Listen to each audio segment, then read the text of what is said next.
పహల్గాం ఘటన తర్వాత దేశ ప్రజల అభిప్రాయం మేరకు కేంద్ర ప్రభుత్వం తగిన నిర్ణయం తీసుకోవాలని శాసన మండలి చైర్మన్ గుత్తా సుఖేందర్ రెడ్డి అన్నారు.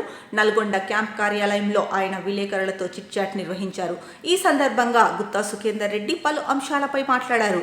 యుద్ధం కంటే ఉగ్రవాద నిర్మూలన చాలా కీలకమని అభిప్రాయపడ్డారు. ఉగ్రవాదాన్ని సమూలంగా నిర్మూలించాల్సిన అవసరం ఉందని ఆయన నొక్కి చెప్పారు. ఇక కేసీఆర్ కాంగ్రెస్ ను తెలంగాణకు విలన్ గా అభివర్ణించడం అర్థరహితమని గుత్తా సుఖేందర్ రెడ్డి అన్నారు.